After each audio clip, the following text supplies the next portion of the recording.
ನಮಸ್ಕಾರ ವೀಕ್ಷಕರೇ, ಅಘೋರ ತಂತ್ರಮಂತ್ರ ವಿದ್ಯಾ ಚಾನಲ್ಗೆ ಎಲ್ಲರಿಗೂ ಸ್ವಾಗತ ಸುಸ್ವಾಗತ. ಇವತ್ತಿನ ವಿಷಯ ಏನು ಅಂದರೆ, ನಿಮ್ಮ ಶತ್ರುಗಳು ಯಾರಿರ್ತಾರೆ ಅಂಥವರು ನಿಮ್ಮ ಮೇಲೆ ಕೆಲವೊಂದು ವಾಮಾಚಾರ ಪ್ರಯೋಗಗಳನ್ನು, ಕಟ್ಟು ಪ್ರಯೋಗಗಳನ್ನು ಮಾಡಿದಾಗ ಸಂಪೂರ್ಣವಾಗಿ ನಿಮಗೆ ಧನಾಕರ್ಷಣೆ ಅನ್ನೋದು ಬಂದಾಗಿರುತ್ತೆ. ಆಮೇಲೆ ಸಂಬಂಧಿಕರಿಗಾಗಲಿ ಅಥವಾ ಸ್ನೇಹಿತರಿಗಾಗಲಿ ನೀವು ಎಷ್ಟೇ ಒಳ್ಳೆಯದನ್ನು ಮಾಡಿದರೂ ಸಹ ಅವರು ನಿಮ್ಮನ್ನು ವಿರೋಧಿಗಳಂತೆ ನೋಡ್ತಿರ್ತಾರೆ, ಅಂದರೆ ಶತ್ರುಗಳಂತೆ ನಿಮ್ಮನ್ನು ಕಾಣ್ತಿರ್ತಾರೆ. ಅಂತಹ ಸಂದರ್ಭದಲ್ಲಿ ನೀವು ಯಾವ ತಂತ್ರವನ್ನು ಉಪಯೋಗ ಮಾಡಬೇಕಂದ್ರೆ, ಇಲ್ಲಿ ತೋರಿಸ್ತಿರುವಂತಹ ವನಸ್ಪತಿ ಯಾವುದು ಅಂದರೆ, ಇದನ್ನು ನಾವು ಭಂಡಾರಿ ಗಿಡ, ಬಂದರಿಕೆ ಗಿಡ ಅಂತ ಕರಿತೀವಿ. ಆಮೇಲೆ ಅಂಗಾರಕ ಗಿಡ ಅಂತ ನಾವು ಕರಿತೀವಿ. ಇದರ ವೈಜ್ಞಾನಿಕ ಹೆಸರು ಏನು ಅಂದರೆ ಡುಡೋನಿಯಾ ವಿಸ್ಕೋಸ ಅಂತ ಸಹ ಕರೀತಾರೆ. ಈ ಒಂದು ವನಸ್ಪತಿಯನ್ನು ನೀವು ಅಮಾವಾಸ್ಯೆ ದಿನ ಇದರ ಬೇರನ್ನು ತರಬೇಕಾಗತ್ತೆ.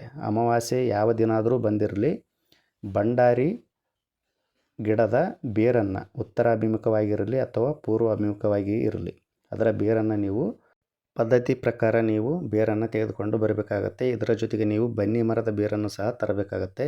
ಅದು ಸಹ ಪೂರ್ವಾಭಿಮುಖವಾಗಿ ಇಲ್ಲಾಂದರೆ ಉತ್ತರಾಭಿಮುಖವಾಗಿ ಹರಿದಿರುವಂತಹ ಬೇರನ್ನು ನೀವು ತೆಗೆದುಕೊಂಡು ಬರಬೇಕು. ಮನೆಗೆ ತೆಗೆದುಕೊಂಡು ಬಂದು ಅಷ್ಟಗಂಧದಿಂದ, ಕುಂಕುಮದಿಂದ ಅಭಿಷೇಕವನ್ನು ಮಾಡಿ ನೀವು ಆ ಒಂದು ಬೇರುಗಳಿಗೆ 108 ಬಾರಿ ಗಾಯತ್ರಿ ಮಂತ್ರದಿಂದ ನೀವು ಅಭಿಮಂತ್ರಿಸಬೇಕು.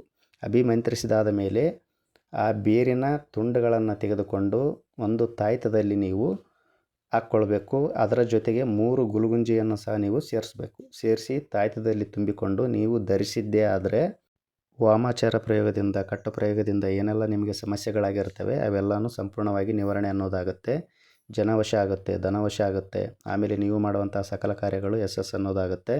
ಆಮೇಲೆ ಶತ್ರುಗಳು ಯಾರಿರ್ತಾರೆ ಅವರ ವಶೀಕರಣ ಅನ್ನೋದಾಗುತ್ತೆ. ಶತ್ರುಗಳ ವಶೀಕರಣ ಅನ್ನೋದನ್ನು ಮಾಡುತ್ತೆ. ಆಮೇಲೆ ಸ್ತಂಭನವನ್ನು ಸಹ ಇದು ಮಾಡುತ್ತೆ.